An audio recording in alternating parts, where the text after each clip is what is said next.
اعوذ باللہ من الشیطان الرجیم بسم اللہ الرحمن الرحیم رب اشرح لی صدری ویسر لی امری واحلل عقدۃ من لسانی یفقہوا قولی۔ منتخب احادیث رسول اللہ صلی اللہ علیہ وسلم سے منقول اذکار اور دعائیں۔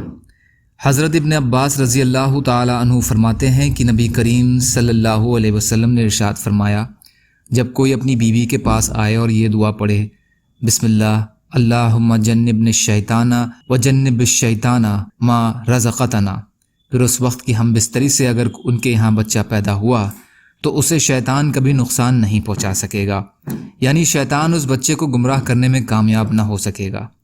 ترجمہ: اللہ تعالیٰ کے نام سے یہ کام کرتا ہوں، اے اللہ مجھے شیطان سے بچائیے، اور جو اولاد آپ ہم کو عطا فرمائیں ان کو بھی شیطان سے بچائیے۔ بخاری شریف۔ حضرت عبداللہ بن عمرو رضی اللہ تعالیٰ عنہ روایت کرتے ہیں کہ رسول اللہ صلی اللہ علیہ وسلم نے ارشاد فرمایا، جب تم میں سے کوئی شخص سوتے ہوئے گھبرا جائے تو یہ کلمات کہے، اعوذ بکلمات اللہ التامات من غضبہ وعقابہ وشر عبادہ ومن حمزات الشیطان وان یحضرونی فانہا لن تضرہ۔ میں اللہ تعالیٰ کے مکمل ہر عیب اور کمی سے پاک قرآنی کلموں کے ذریعے اس کے غصے سے، اس کے عذاب سے، اس کے بندوں کی برائی سے، شیطان کے وسوسوں سے، اور اس بات سے کہ شیطان میرے پاس آئے پناہ مانگتا ہوں، تو وہ خواب اس کو کوئی نقصان نہیں پہنچائے گا۔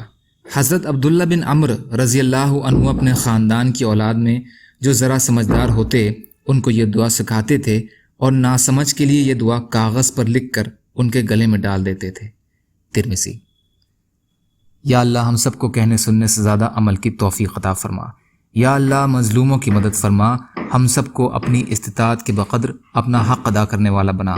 یا اللہ رحم کا، کرم کا، عافیت کا معاملہ فرما، سچی توبہ کی توفیق عطا فرما۔ جو پریشان حال ہیں ان کی پریشانیوں کو دور کر دیجیے، جو قرض میں ہیں ان کے قرضوں کو ادا کرا دیجیے، جو بیمار ہیں انہیں صحت عطا فرمائیے۔ یا اللہ آپ قادر مطلق ہیں، آپ ہر شے پر قادر ہیں۔ یا اللہ ہمارے لیے آسانیاں پیدا فرما دیجیے۔ یا اللہ اپنے حلال میں سے ہمیں دے دیجیے۔ یا اللہ اپنے حرام سے ہمیں بچا لیجیے۔ یا اللہ اپنے غیر سے بے نیاز کر دیجیے۔ یا اللہ آپ جیسا بہتر سمجھیں ویسے ہماری حفاظت فرمائیں۔ اللہم انا نجعلک فی نحورہم ونعوذ بک من شرورہم برحمتک یا ارحم الراحمین۔ لا الہ الا اللہ محمد رسول اللہ۔ السلام علیکم۔